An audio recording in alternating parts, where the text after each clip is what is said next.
అట్లానే 47 నియోజకవర్గాలలో బీఆర్ఎస్ కండువా బాజాప్తా కప్పుకొని, గులాబీ కండువా బాజాప్తా కప్పుకొని ఎక్కడికి పోతే అక్కడ రాహుల్ చంద్రశేఖర్ రెడ్డి గారిని రిక్వెస్ట్ చేసి భవన్ నుంచి అక్కడ ఉండేటటువంటి బీఆర్ఎస్ నాయకులకు అఫీషియల్ కమ్యూనికేషన్ చేపించి ప్రతి ఒక్క బీఆర్ఎస్ నాయకులకు కార్యకర్తలకు మాట్లాడి ఆయా పర్యటనలకు వెళ్ళినప్పుడు అందరినీ కలుపుకొని బాజాప్తా గులాబీ కండువా వేసుకొని 47 నియోజకవర్గాలు నవంబర్ 23, 2024 నుండి ఈ రోజు వరకు నేను పర్యటన చేసి అనేక ప్రజా సమస్యల మీద మాట్లాడడం జరిగింది. మరి ఇవన్నీ పార్టీ వ్యతిరేక కార్యకలాపాలు అన్నది నాకు అర్థం కాలేదు. ఎట్లా వ్యతిరేక కార్యకలాపాలు అవుతాయన్నది కూడా ఒకసారి పార్టీ పెద్దలు పునరాలోచించుకోవాలని చెప్పి నేను రిక్వెస్ట్ చేస్తూ ఉన్నాను. అదేవిధంగా మరి బీసీల కోసం నేను పోరాటం చేస్తుంటే అట్లెట్లా మాట్లాడుతుంది, ఇట్లెట్లా మాట్లాడుతుంది, పార్టీకి వ్యతిరేకంగా మాట్లాడుతుంది. అరే, నేను కాంగ్రెస్ పెద్దల మీద ఒత్తిడి తీసుకొస్తుంటే బీసీలకు 42% అమలు చేయాలంటే ఏది పడితే అది చిల్వల్ పల్వల్గా నా మీద రాపించడం, ప్రచారం చేయడం, చాలా దారుణమైనటువంటి పనులు పార్టీలో ఉన్నటువంటి కొందరు పని కట్టుకొని కత్తి కట్టుకొని నా మీద చేయడం జరిగింది. అట్లానే నేను ఒక మాట ఏమన్నా, సామాజిక తెలంగాణ సాధన కోసం నేను కట్టుబడి ఉన్నా అన్న. దానిలో తప్పేముంది? అసలు నాకు జన్మనిచ్చినటువంటి నా తండ్రి, ఈ ప్రాణాన్ని భిక్షగా ఇచ్చినటువంటి నా తండ్రి, ఆయన చిటికెన వేలు పట్టుకొని నేను ఓనమాలు నేర్చుకున్న ఉద్యమాలు ఎట్లా చేయాలని, ఆయన చిటికెల వేలు పట్టుకొని ప్రజలంటే ఏంది, ప్రజా సమస్యలు అంటే ఏంది, ఎందుకోసం దాని మీద గలమెత్తాలని చెప్పి నేను నేర్చుకున్నా. ఆ నాయకుడి స్ఫూర్తిగానే నేను సామాజిక తెలంగాణ మాట్లాడినా. భారతదేశం మొత్తంలో ఇన్ని రాష్ట్రాల్లో ముఖ్యమంత్రులు అయితే 75 ఏళ్ళ స్వతంత్ర భారతదేశం, 79 ఏళ్ళు స్వతంత్ర భారతదేశంలో దళితులకి 3 ఎకరాల భూమి ఇస్తా అని చెప్పినటువంటి ఏకైక గొప్ప నాయకుడు కేసీఆర్ గారు. ఆయన దగ్గర నుంచే కదా నేను సామాజిక తెలంగాణ ఎజెండా నేర్చుకున్నది. బీసీలకు ఎవరు వృత్తి పనిదారులు ఉంటే వాళ్ళకి చేయూతనిస్తా అని చెప్పినటువంటి ఏకైక ముఖ్యమంత్రి కేసీఆర్ గారు. చెప్పినట్టుగా డబ్బులు ఇచ్చిండు కూడా, ప్రతి కులాన్ని కాపాడుకునే ప్రయత్నం చేసిండు. అది కాదా సామాజిక తెలంగాణ? నేను మే 1 నాడు లేబర్ డే రోజు మాట్లాడితే దాన్ని చిల్వల్ పలువలు చేసి సామాజిక తెలంగాణ పేరుతోని కవిత పార్టీ పెడుతుందని చెప్పి నేను నిన్న చెప్పిన 2 పేర్లు పని కట్టుకొని నా మీద దుష్ప్రచారం చేసిండ్రు. నేనేమైనా తప్పు మాట్లాడినా? బీఆర్ఎస్ పార్టీ వ్యతిరేకమా సామాజిక తెలంగాణ నినాదానికి? బీఆర్ఎస్ పార్టీకి సామాజిక తెలంగాణ అవసరం లేదా? భౌగోళిక తెలంగాణ వస్తే సరిపోతుందా? బంగారు తెలంగాణ కావాలని కేసీఆర్ గారు ఇచ్చిన నినాదమే కదా. బంగారు తెలంగాణ అంటే ఏంది? హరీష్ రావు ఇంట్లో బంగారం ఉంటే, సంతోష్ రావు ఇంట్లో బంగారం ఉంటే బంగారు తెలంగాణ అవుతుందా? కాదు కదా. ప్రతి ఒక్క సమాజం బాగుంటేనే బంగారు తెలంగాణ అవుతుంది. నేను అదే కదా మాట్లాడినా. దానికి ఇష్టం వచ్చినట్టు నా మీద స్టోరీ లేపిస్తే నేను భవన్లో పోయి కూర్చొని బాజాప్తా, ఎక్కడో కాదు, బయట ప్రెస్ మీట్ పెట్టలేదు, ఏ ప్రెస్ క్లబ్లో పెట్టలేదు, డైరెక్ట్గా తెలంగాణ భవన్ నా ఆఫీస్ అండి, నా పార్టీ భవన్లో పోయి కూర్చొని నేనేం చెప్పినా, నా మీద కుట్రలు జరుగుతున్నది, నా మీద విషప్రచారం జరుగుతున్నది అని చెప్పిన. నేను రామన్నను బుజ్జగించి గడ్డం పట్టుకొని అడుగుతా ఉన్నా, అన్న నీ చెల్లెని,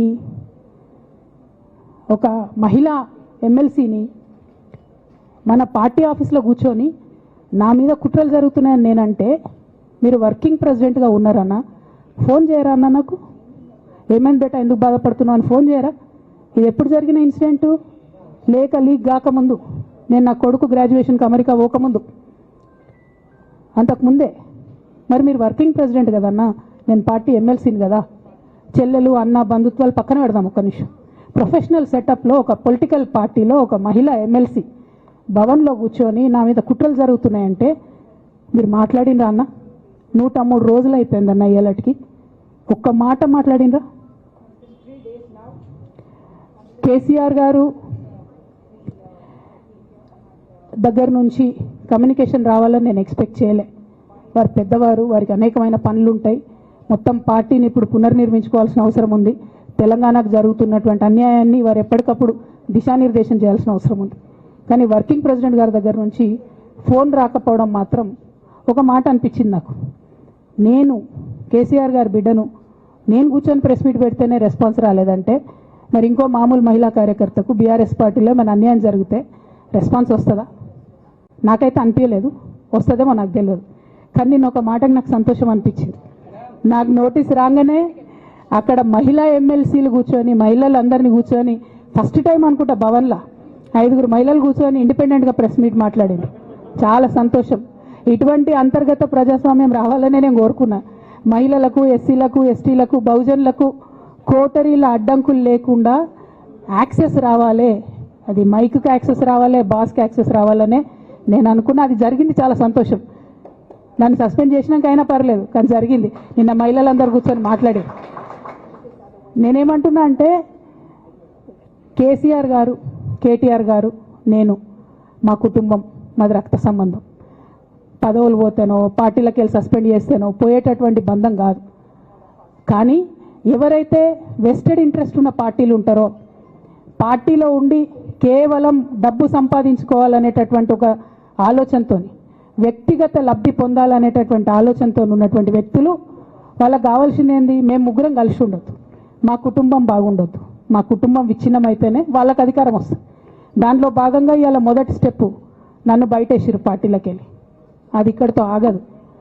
నేను గౌరవనీయులు పెద్దలు దైవ సమానులు కేసీఆర్ గారిని విజ్ఞప్తి చేస్తా ఉన్నా, మీకు ఒక సూచన చేస్తా ఉన్నా. దయచేసి మీ చుట్టూ ఏం జరుగుతున్నదో ఒకసారి చూసుకోండి నాన్న.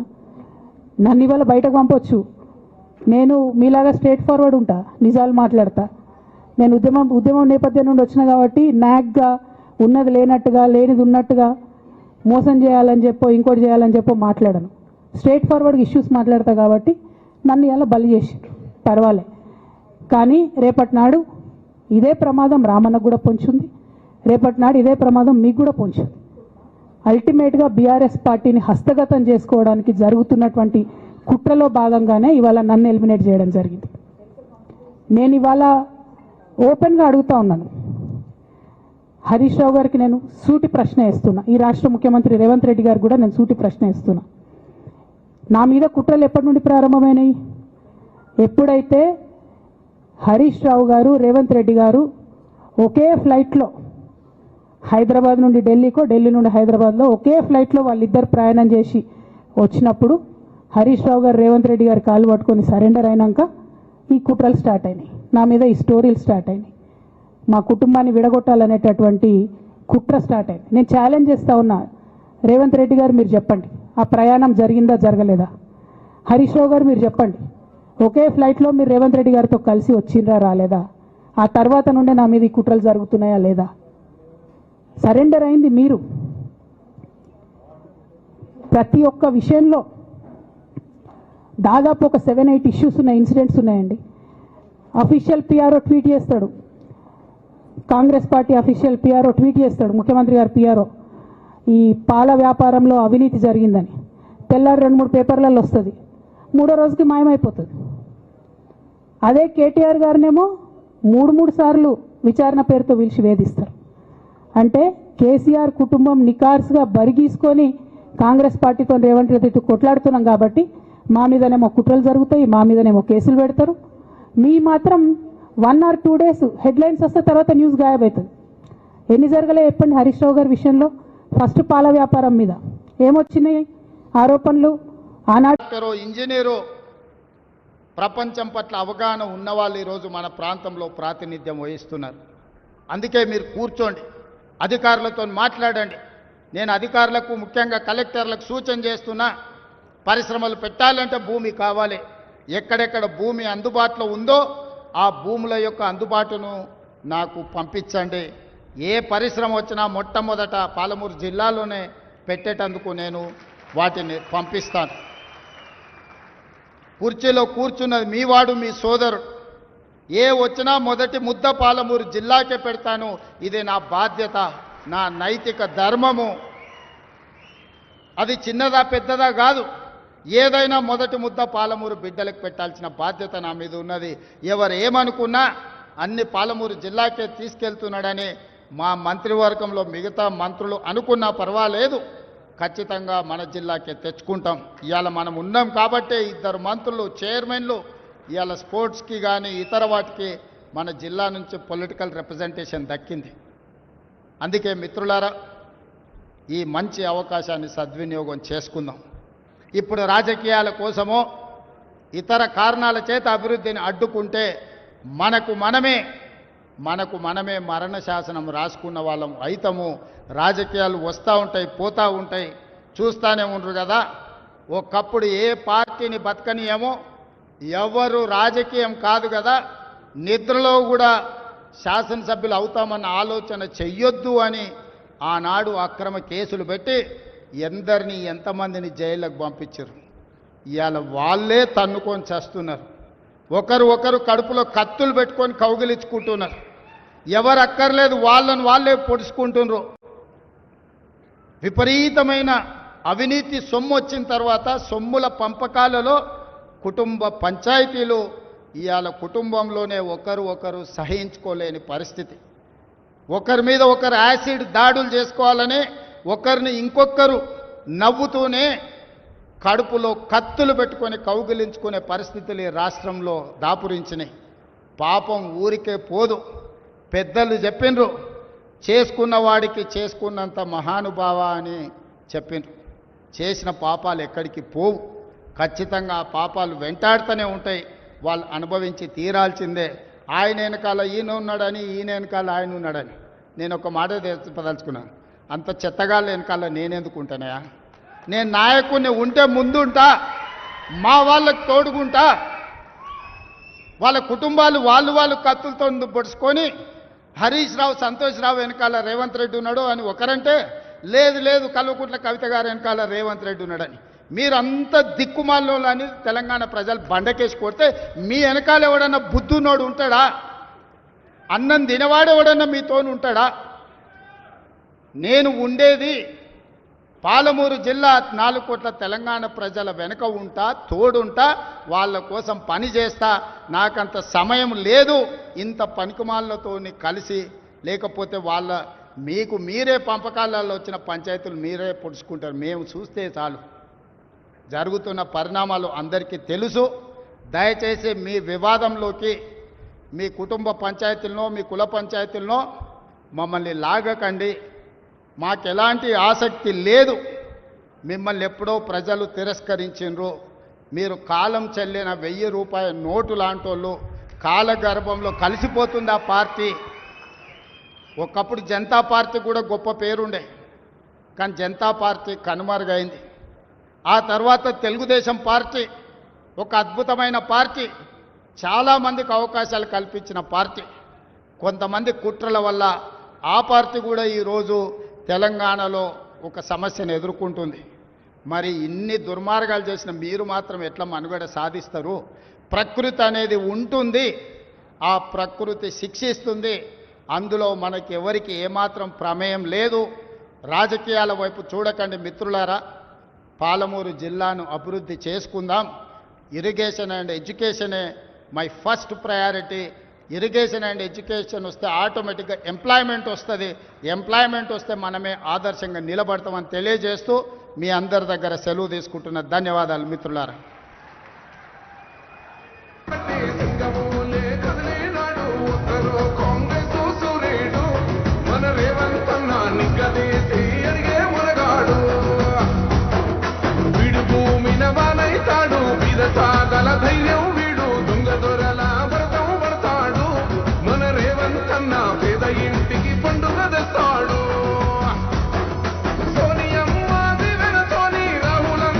హిట్ టీవీ యాప్, ఇందులో short news, live news, entertainment shows, movies, digital magazines తో పాటు మీ జిల్లా వార్తలను కూడా ఫ్రీగా చూడొచ్చు.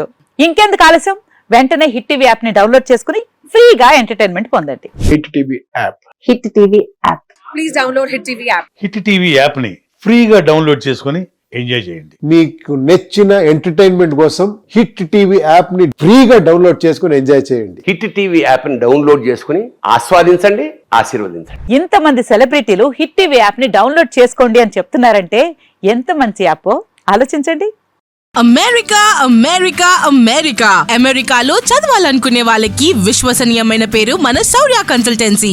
UK లో 1 year masters, UK లో 1 year masters, 2 years work permit up to 5 years visa. Contact Shaurya Consultancy. Contact 89851 89851.